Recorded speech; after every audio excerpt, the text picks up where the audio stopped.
Saludamos en nuestros estudios al sociólogo y analista político Simón Ordóñez. Simón, gracias por estar con nosotros. Las redes sociales a veces son un indicativo en el mundo contemporáneo de cuál es la situación política. Las redes hoy más que nunca muestran un feroz enfrentamiento entre la oposición y quienes respaldan el régimen de Daniel Noboa. Seguramente has visto lo que está pasando, lo que se dice. ¿Cómo evalúas todo esto? Bienvenido. Gracias, Edgar, por la invitación. Un saludo para toda tu audiencia. Eh, a ver, el tema de las redes sociales es realmente complejo, ¿no? Porque por un lado se produce, digamos, un amplio proceso democratizador al dar voz a la ciudadanía en general, ¿no es cierto? Hacer que todo el mundo se entere de lo que está pasando, que todo el mundo pueda opinar sobre política, sobre diversas coyunturas. De Hasta hecho, cierto punto, ¿no? hasta, Porque hay ciertas cuentas que son automáticas. claro, Son, claro, tienes ahí los bots, claro. bueno, tienes toda esta cosa, digamos, también es una fuente importante de manipulación, ¿no? Eh, Creo que ahí, por ejemplo, es muy importante y creo que las empresas que trabajan haciendo análisis de redes y haciendo proyecciones políticas a través de redes, por ejemplo, no toman en cuenta, aunque es uno de los medios más importantes, no toman en cuenta a X o a Twitter, por ejemplo, ¿no? Cuando haces una proyección a largo plazo, por ejemplo, del estado de ánimo de una población, porque en Twitter o en X, digamos, básicamente están las personas que están como más interesadas en el mundo político, ¿no? En cambio, en redes como Facebook o Es como más amplio el Instagram tema, es ¿no? mucho más amplio y ahí sí un poco, digamos, es lo que llaman, es más orgánico, digamos, y es bastante más real.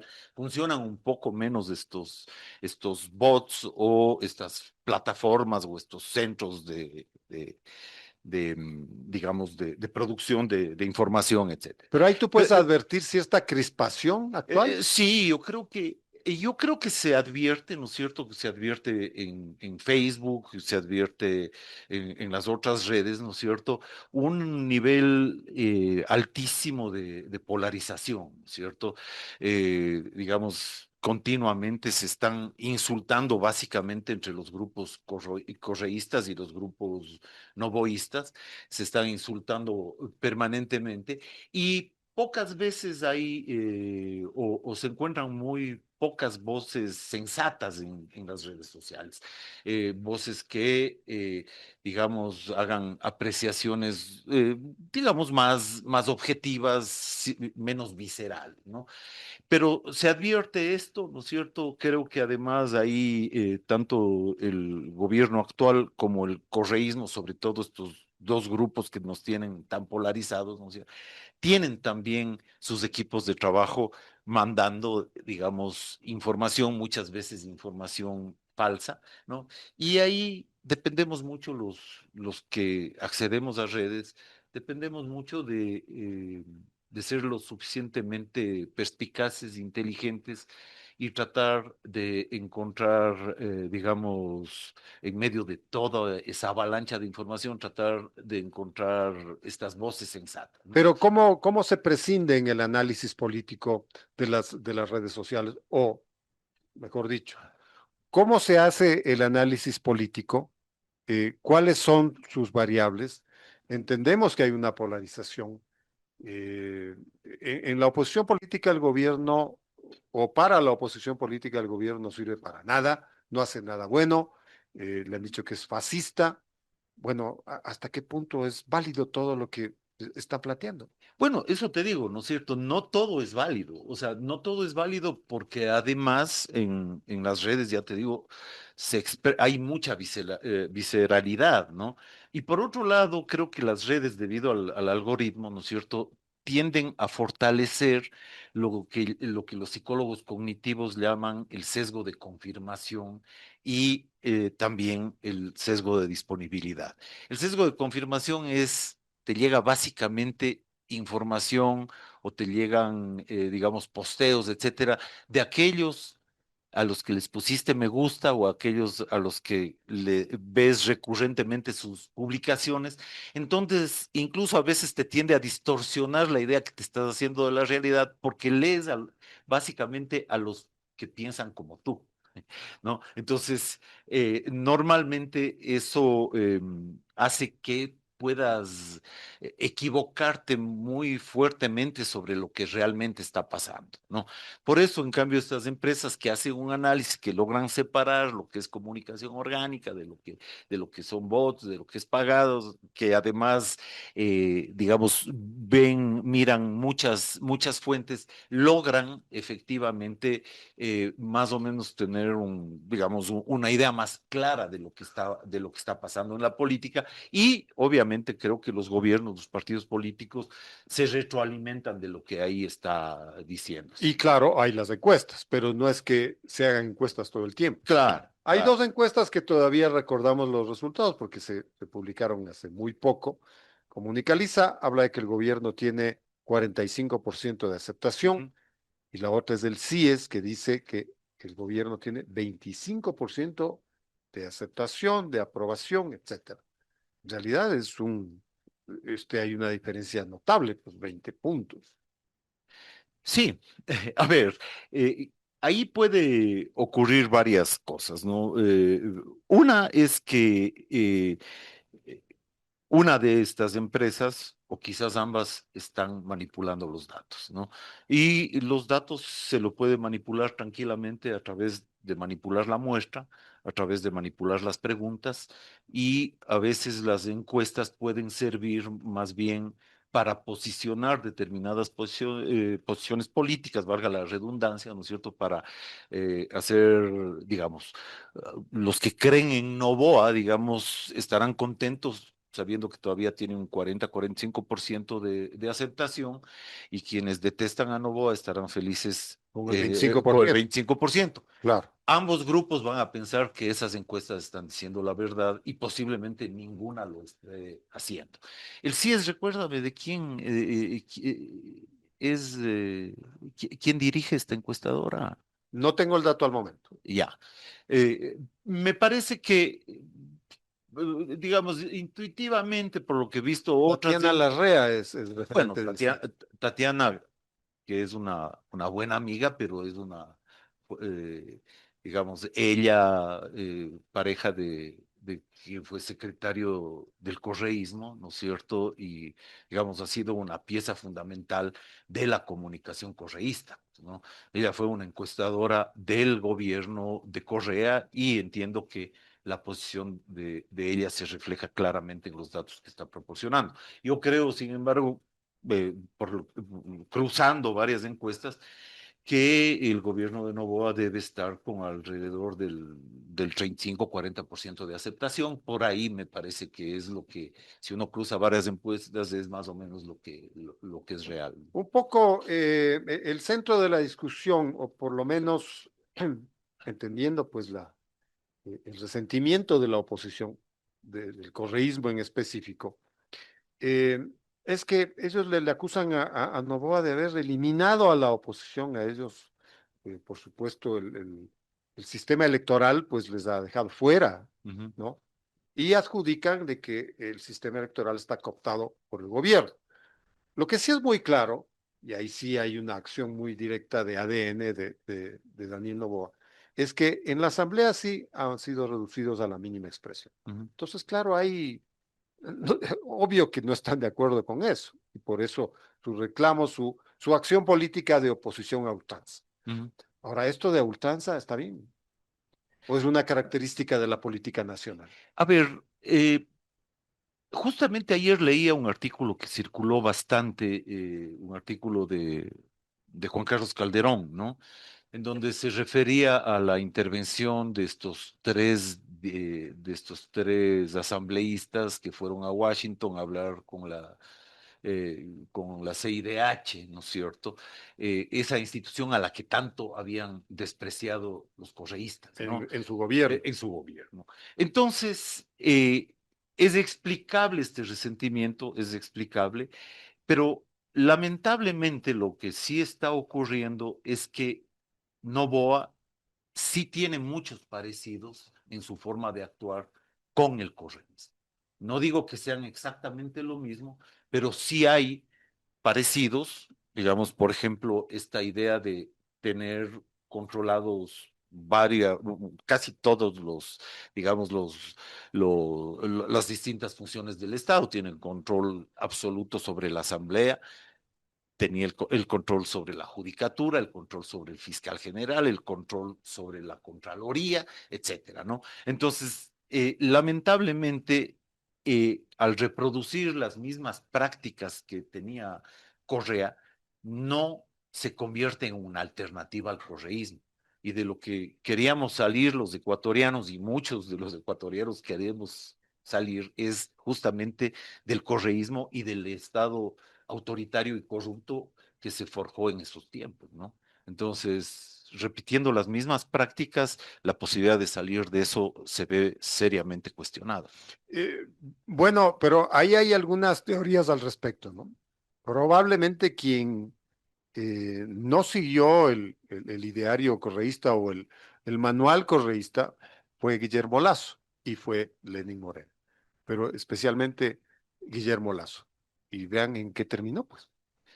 Bueno, pero ahí hay varias cosas. A ver, Lenin Moreno, por ejemplo, con todos los peros que uno le pueda poner, ¿cierto? Pero Lenin Moreno creo que es un presidente que será recordado con gratitud dentro de Por pocos el años, viraje, ¿no es ¿no? cierto? Porque es quien realmente permite salir o salir parcialmente del correísmo.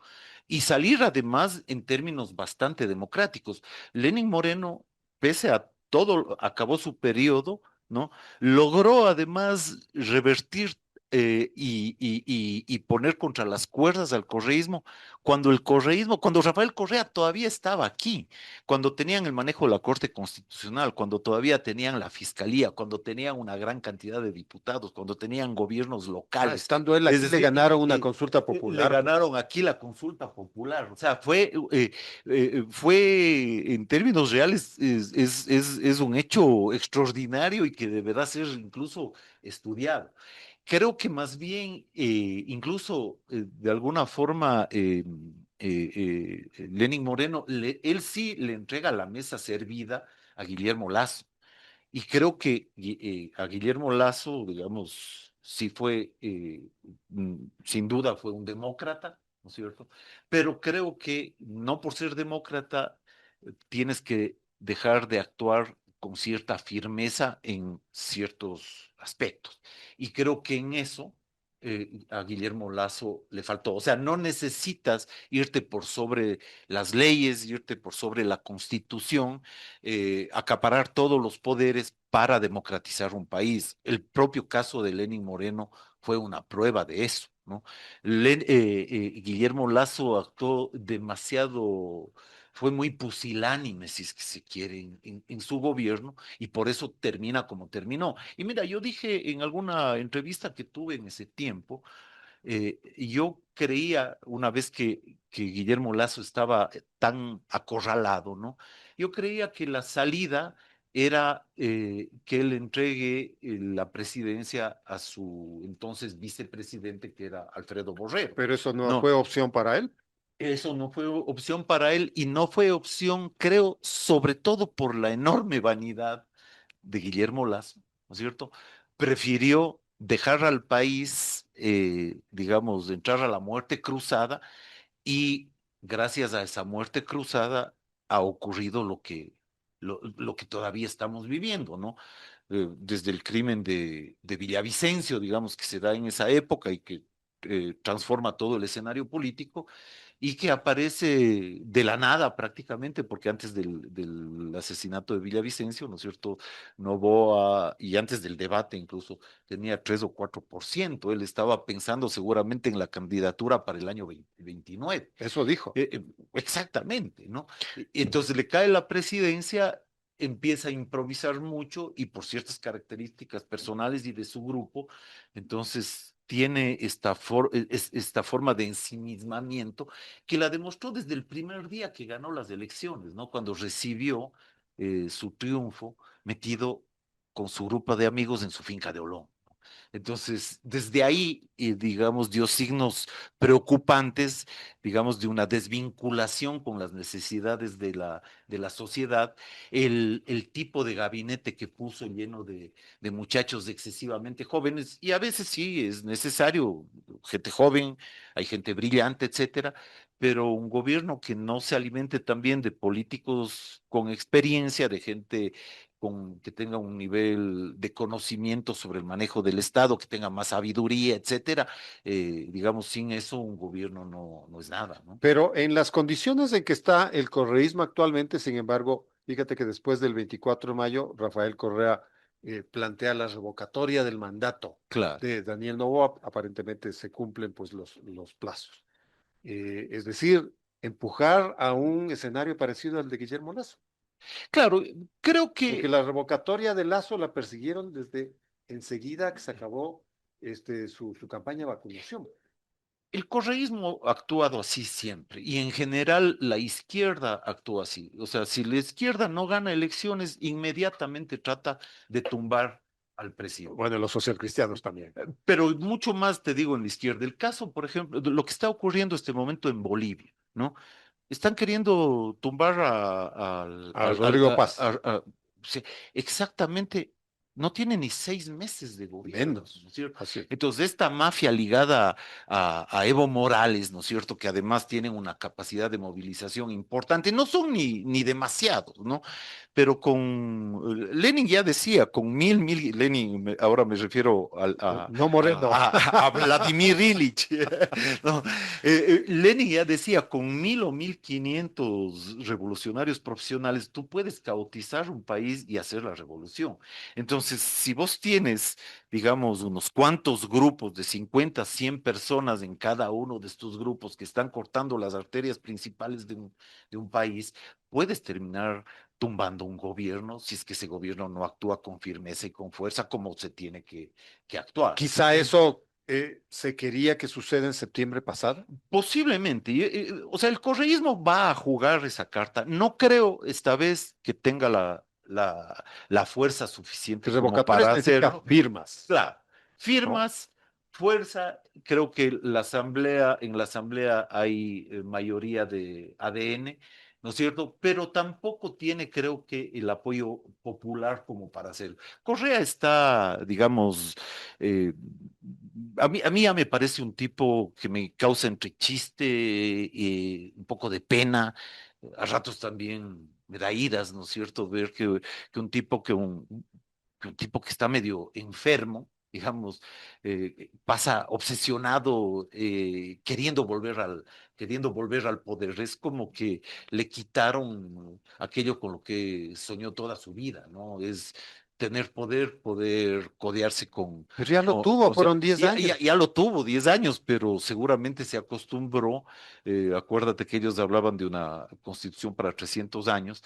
Él pensó seguramente que después de los 4 años de Lenin Moreno, que además en el plan inicial de ellos no eran 4 años de Lenin Moreno, eran 6 meses de Lenin Moreno, 3 años y medio de Glass y después la vuelta de Correa, ¿no? Ese era el plan inicial. Eso les falló porque Lenin Moreno desmonta toda No esta se cosa, dejó, no se dejó, se quedó los 4 años, los desarticuló y por eso le odian pero tanto, con él ¿no? sí hay odio, ¿no? Fíjate lo que pasó con esa señora que le reclamó en la propia corte. No, o sea, creo que no hay tipo al que odien más los correístas que a Lenin Moreno, ¿no? Es lo que pasa además en toda secta, ¿no? Toda secta termina odiando a aquel que es hereje o reformador, digamos, ¿no? Entonces, los primeros en ir a la hoguera, digamos, o a la hoguera virtual en este caso, son aquellos que supuestamente han traicionado al proyecto, ¿no? Y Lenin Moreno es eso. Gracias a tu lectura de la coyuntura, Simón. Muchas gracias por esta charla. Gracias. Una buena noche. Estuvo con nosotros el sociólogo y analista político Simón Ordóñez.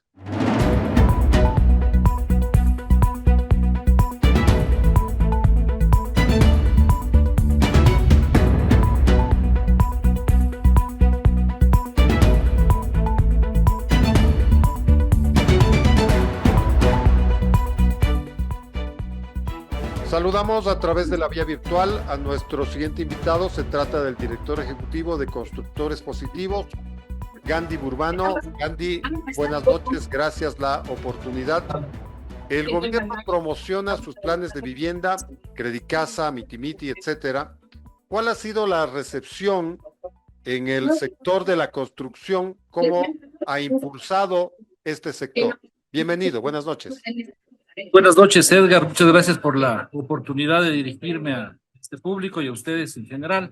Bueno, muy esperanzadora, pues la verdad es que han sido unos números muy optimistas los que se han venido obteniendo luego de haber pasado varios años en un proceso de ralentización del sector de la construcción. Como usted sabe, antes de la pandemia, con la pandemia pues se agravó la situación y de ahí en adelante ha sido un conjunto de años bastante complicados para este sector. Pero a raíz del año anterior, pues esto ha venido dando un giro positivo en la curva de crecimiento del sector de la construcción, al punto de que el primer trimestre del año 2026 hay un crecimiento de 20% del sector de la construcción respecto del mismo periodo del año anterior. Eso demuestra que efectivamente hay buenos resultados. La dinámica no solamente se da a nivel de los interesados, es decir, quienes se endeudan, ¿verdad?, con el sistema financiero, con el BIES, para tener su solución habitacional. ¿Cuál ha sido la operatividad con arquitectos y los empresarios de la construcción? Bueno, vamos, yo creo que es importante ir esquematizando toda una serie de acciones que desde el Ejecutivo se han venido implementando, desde la devolución del IVA que se generó en diciembre del 2023 y aplicó al 2024. Eso fue una medida muy importante que, de alguna manera, a pesar de que sí hubieron algunos problemas al inicio en la devolución del IVA, ayudó de alguna manera a mejorar esos flujos. Posteriormente a eso, el retanqueo del programa para vivienda de interés social, de vivienda de interés público denominado Miti Miti, no solamente que se inyectaron 600 millones de dólares en recursos, sino que también se hicieron algunos ajustes, se están haciendo algunos ajustes, como el plazo a 30 años. Eso evidentemente ayuda a reducir esa tasa del crédito, esa cuota del crédito, a efectos de que sea inclusive en muchos casos mejor que un canon de arrendamiento. Y evidentemente la entrada del BIES, que es un actor clave que históricamente ha marcado un hito importante en el otorgamiento de créditos hipotecarios, empieza a jugar un rol mucho más relevante con esta nueva tasa del 2,99. Entonces, esto ha implicado que todo el sector, que los profesionales, que todos los que estamos involucrados en el sector, tratemos de acondicionar productos que cumplan con las condiciones de estas oportunidades crediticias que se están brindando en este momento, sin apartarnos tampoco del reconocimiento y de la sinergia que existe con la banca privada en los créditos que no son destinados a vivienda social o de interés público, los denominados inmobiliarios, que son un poquito más altos, pero que de alguna manera todo ese aparataje, toda esa difusión ha empujado a todo el sector, a toda la dinámica del sector a moverse, a construir. Entonces, eso es muy alentador y muy motivante, la verdad. Resaltemos el hecho de que se están dando estas operaciones crediticias, se está ofreciendo vivienda, hay una demanda que, como usted señalaba, desde hace algunos años no tuvo estas oportunidades, no hubo estas oportunidades para tener pues la solución habitacional, la casa propia.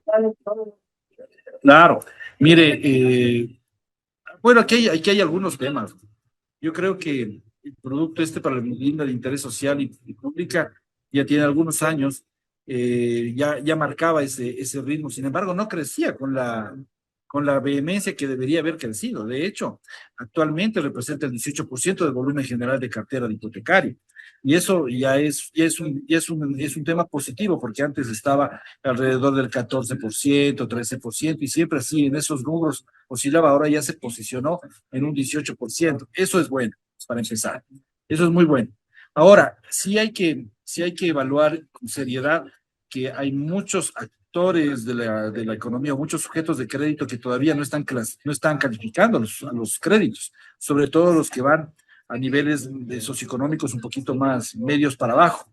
Entonces, ese sí es un problema. Uno, por sobreendeudamiento, que sí hay, y muchos de ese sobreendeudamiento causado por, en el caso del BIES, por el mismo BIES, por la cantidad de crédito quirografario que se está entregando, las relaciones de 10 a 1, es decir, por cada dólar que se pone en crédito hipotecario se están entregando $10 de crédito quirografario. Eso lo que provoca es un sobreendeudamiento en esa base de potenciales clientes y de alguna manera desnaturalización del crédito quirografario que es destinado a emergencias y no a gastos suntuarios, como lo que está sucediendo. Eso sí es un tema que se necesita fortalecer, los canales de información, de educación financiera, etcétera. Y por el otro lado también hay una gran base de sujetos de crédito que no reportan ingresos. No es que no los tienen, es que no los reportan. Son profesionales independientes, los famosos nómadas digitales, entre otras actividades que no es que no tienen ingresos, sino que no reportan los microempresarios. Entonces, eso sí sigue siendo invisible para el sector, pues evidentemente va a seguir creciendo lentamente. Ahí hay que atacar. Pero como usted bien lo señala, ahora hay buenas oportunidades. Esta es una buena oportunidad para que todo ese cúmulo de personas se empiecen a formalizar, empiecen a generar, a aprovechar estas oportunidades. Eso es un tema muy importante. El país está mostrando algunas condiciones interesantes desde el punto de vista económico, inclusive el tema de las remesas de los migrantes está, el año pasado cerró con casi 8.000 millones en remesas. Eso bien canalizado es un gran músculo financiero para el país y hay que canalizarlo hacia actividades que generen valor, no hacia gasto. Eso es importante también comprender, mi querido Edgar. Estamos dialogando con el director ejecutivo de Constructores Positivos, Gandhi Burbano. ¿Ya se puede medir el impacto en la creación de fuentes de empleo? La construcción en ese sentido es muy fecunda y reproduce el empleo en cascada. Absolutamente. Se dice que por cada, en el sector de la construcción, por cada empleo directo se generan 3 o hasta 3 empleos indirectos. Es decir, el empleo directo es el que va asociado directamente a la actividad constructiva, pero también hay actividades transversales, como por ejemplo, el material de construcción o la cadena logística, el transporte, los servicios profesionales, etcétera. Entonces se va encadenando de tal manera que se dinamiza mucho la economía. Otro indicador importante es señalar que, por ejemplo, en el año 2025, versus el 2024, el empleo en la construcción sí creció en 40.000 empleos en total, directos, indirectos, formales, informales, ¿no? 40.000, pero no es un número que hay que despreciar, ¿no? Es un número importante y lo más importante es que cuando hacemos el corte al primer trimestre del año 2026 versus el mismo periodo del año anterior, ha crecido un poco más, inclusive, un poco más, como 26.000 empleos adicionales. Eso es un factor importantísimo, y son datos, son cifras que se pueden corroborar. Sí, nosotros lo hemos revisado en el INEC, en todos los repositorios oficiales, y esa es la situación real de lo que está sucediendo con el empleo en la construcción. Cuando hablamos de la construcción hay algunos subrubros, ¿no? Estábamos hablando de las viviendas. ¿Se puede hablar, por ejemplo, de la construcción de carreteras? Bueno, como usted sabe, aquí hay 2 grandes vertientes. Lo uno es la inversión privada, que es todo lo que es desarrollo de viviendas o actividad inmobiliaria.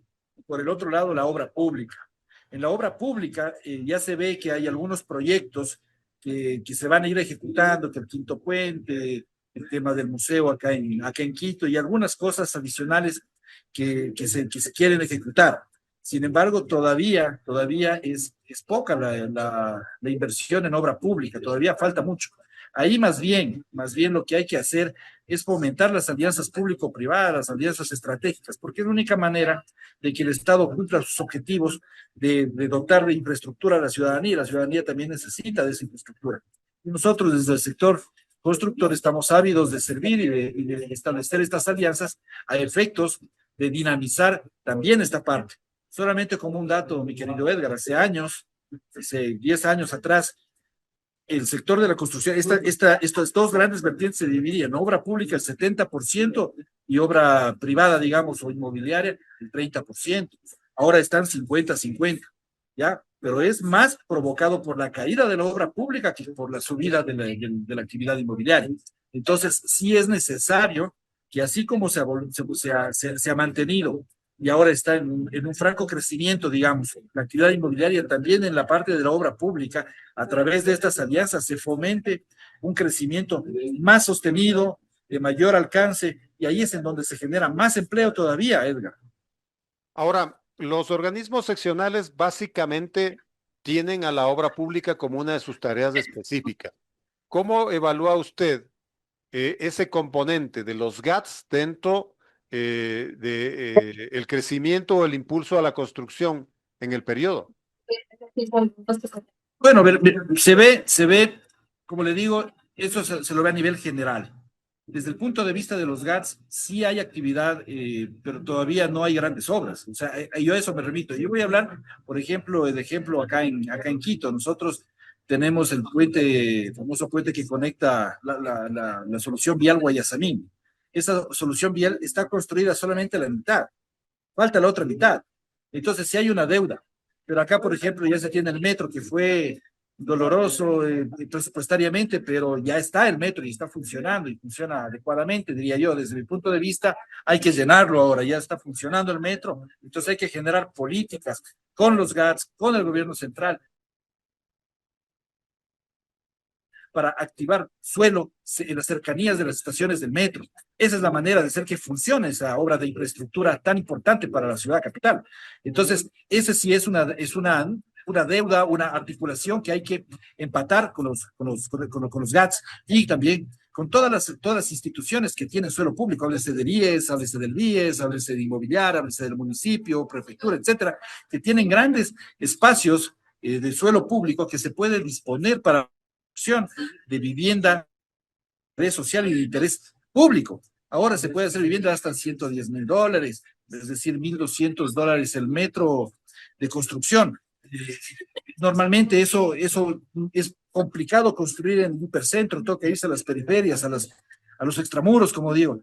Y eso no es correcto porque, lógicamente, las personas que más necesitan vivir cerca del hipercentro son las personas que acceden a ese tipo de soluciones habitacionales. Entonces, ahí hay un tema muy importante que analizar y que exigir el cumplimiento de estos GATS y también de todas las entidades que están involucradas en el desarrollo de infraestructura.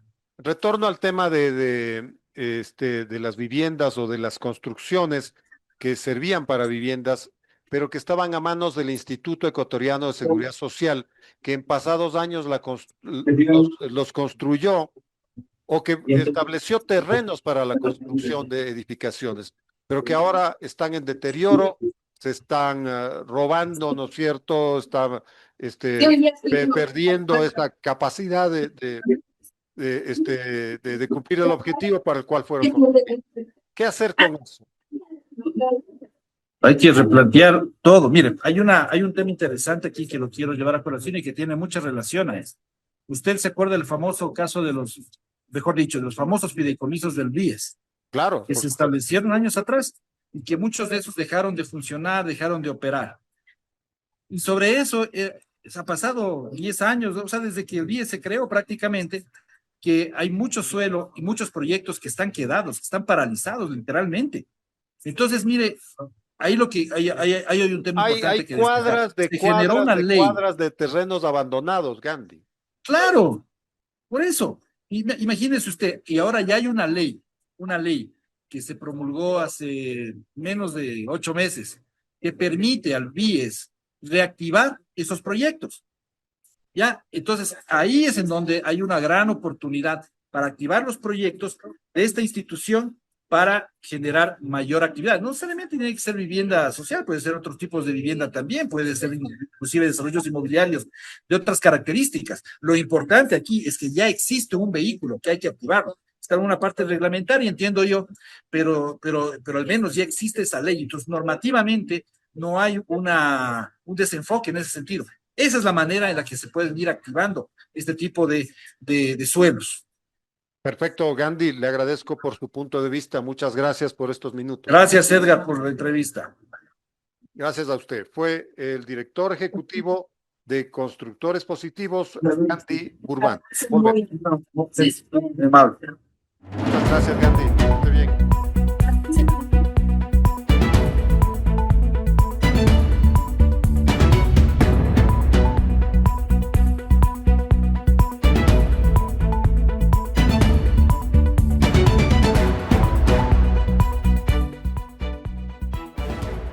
Nuestra última invitada en este viernes es Paula Chiriboga. Ella es coach empresarial y especialista en inteligencia emocional. Paula, buenas noches.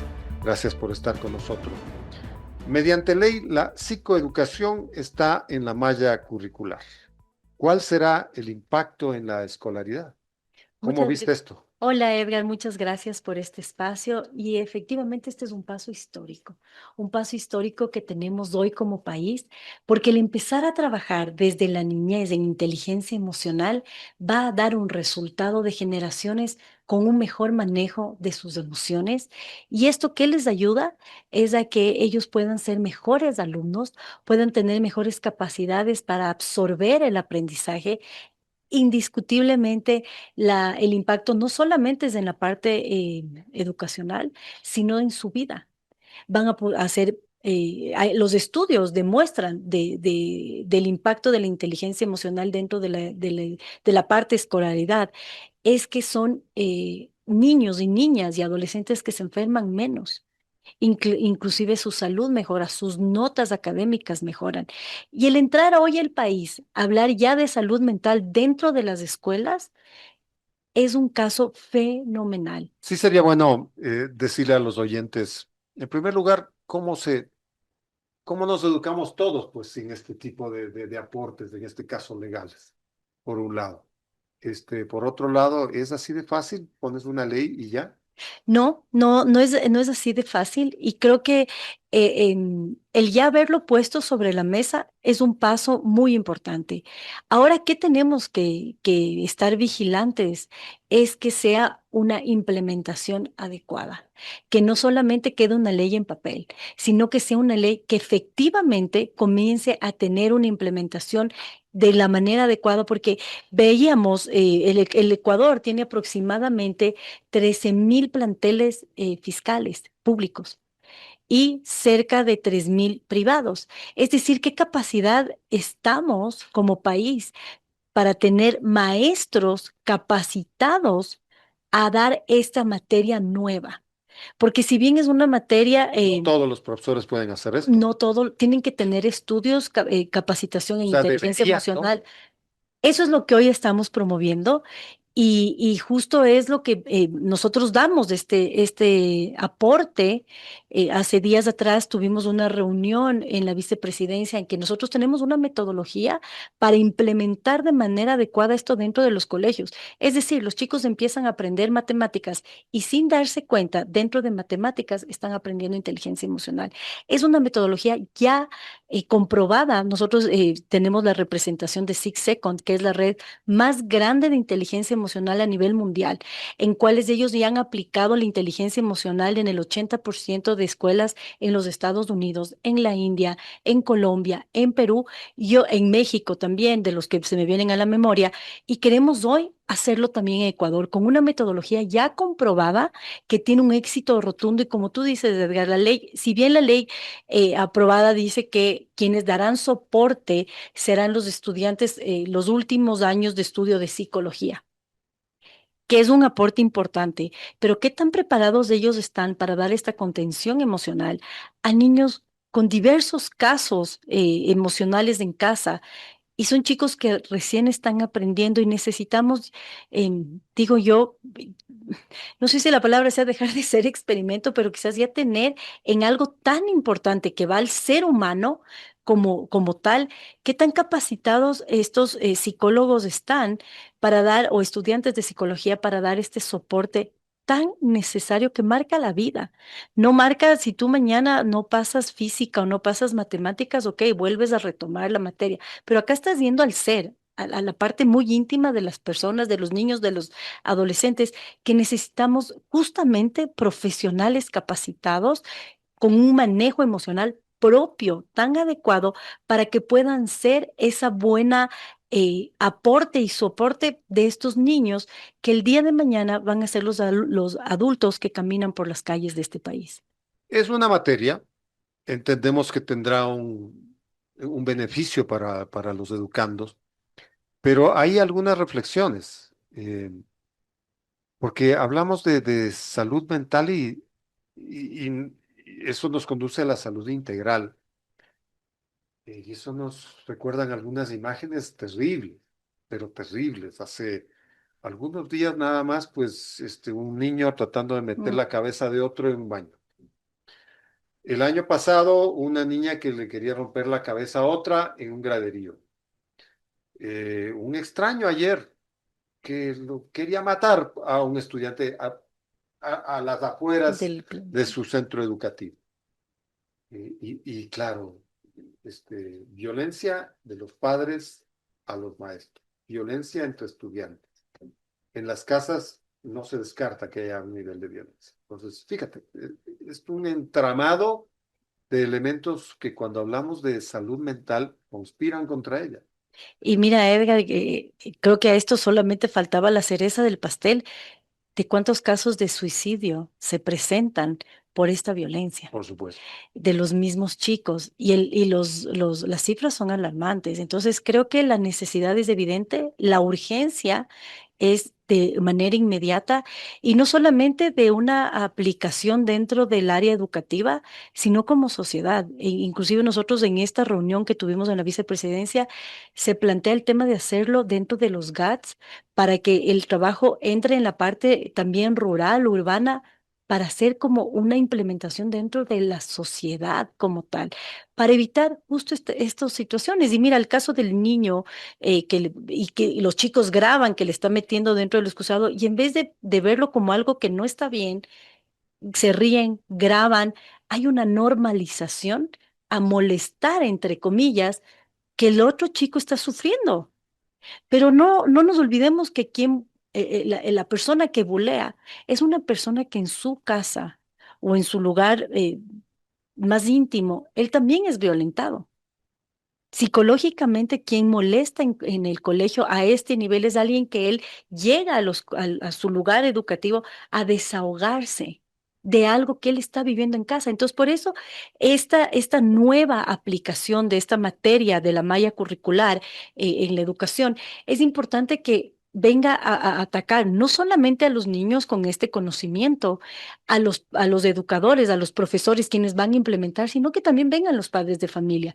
Y la ley sí habla de que también tendrían que dar ciertas charlas y capacitaciones a los padres.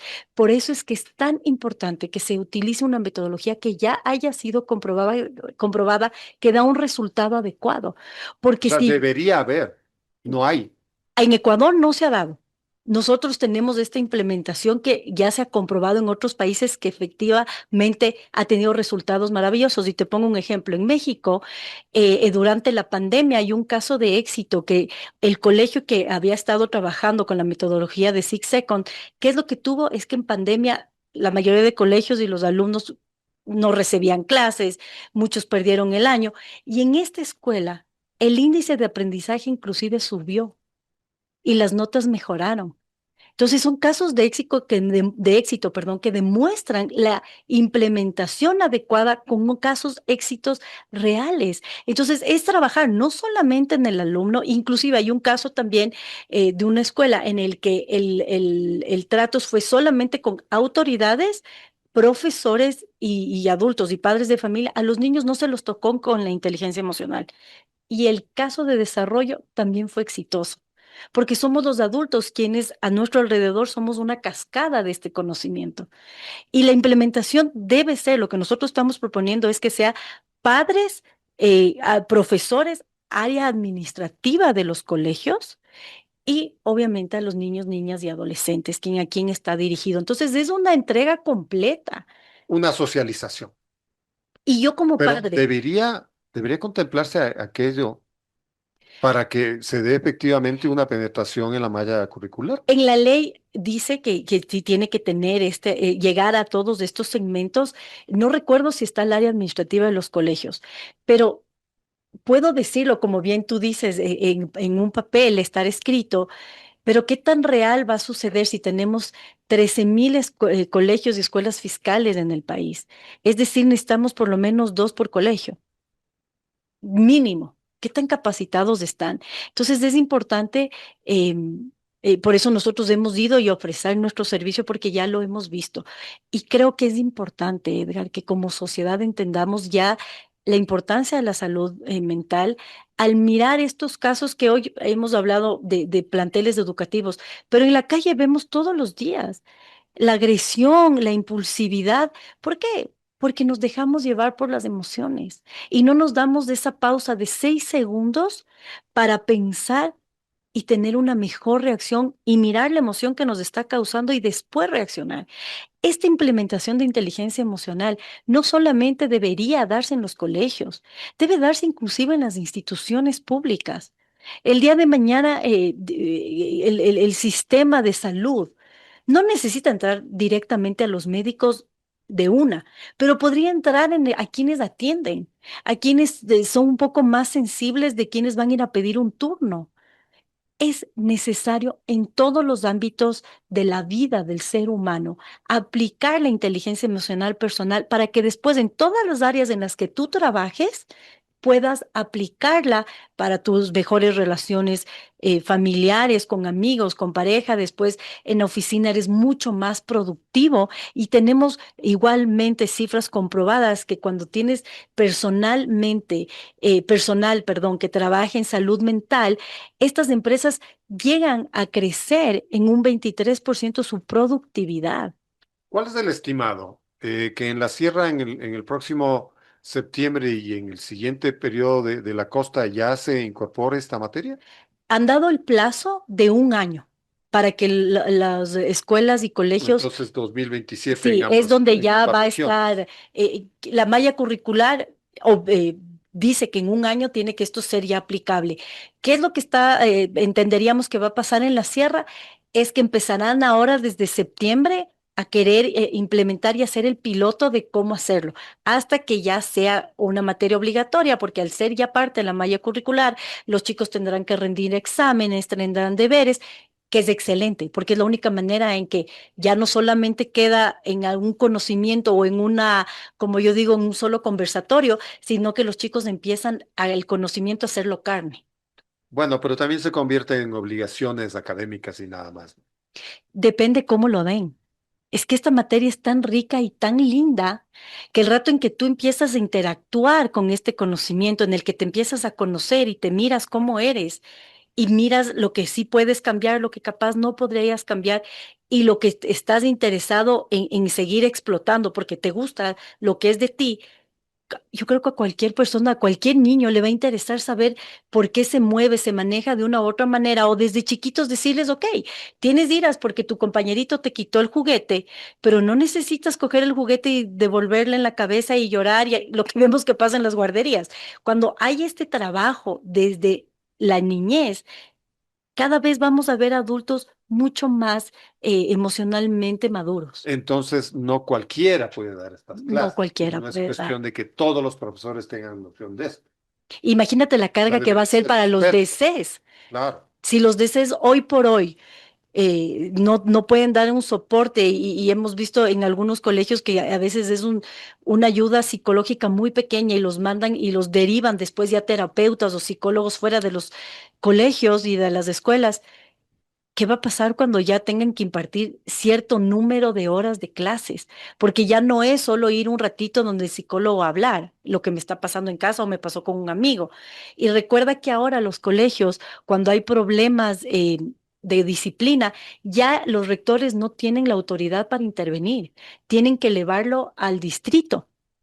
El otro día nos reuníamos con un colegio y nos decían, por Dios, ayúdennos porque el tema disciplinario hoy está tan delicado dentro de los colegios que no les podemos decir nada, no hay cómo ponerles alguna sanción si es que el distrito no autoriza. Y cuando son casos como el del excusado, esto ya se deriva a la fiscalía. Y Ahí la, está fis- complicado más las y la fiscalía, con todo lo que pasa en este país, ¿realmente tendrá el tiempo de dedicarse a lo que ha pasado en un colegio? Entonces, creo que también es importante regresar a ver esta normativa y devolverles de una u otra manera también a los rectores y a los colegios esa autonomía de poder disciplinar también dentro de las instituciones con inteligencia emocional. ¿Qué es lo que estaba faltando? Yo digo, si el rato en que les quitan esta autonomía a los rectores dentro de los colegios, y lo derivan a los distritos es porque también algo estaba fallando quizás en ciertos colegios. Entonces es un análisis muy interesante porque estamos trabajando con los futuros adultos de nuestro país. Vemos que no es tan fácil, que se necesitan algunas cosas. ¿Cómo evitar que sea un saludo a la bandera? Aunque sea una ley, aunque se haya establecido una obligación, aunque se haya puesto un tiempo perentorio. Creo que es importante que cada autoridad, rector, director de los colegios y escuelas que están escuchando esta entrevista sean conscientes de la importancia de ellos empezar a aplicar y buscar mecanismos como el que nosotros ofrecemos para implementar la inteligencia emocional, ya no porque el distrito o el Ministerio de Educación lo manda, sino que ellos ya se adelanten a buscar esta metodología para poder implementar, porque si estamos esperando que el Estado nos dé todo, vamos a seguir sentados y va a ser ahí sí un saludo a la bandera. Entonces creo que tiene que empezar desde los mismos colegios a concientizar y ser responsables de lo que está pasando dentro de sus centros educativos también.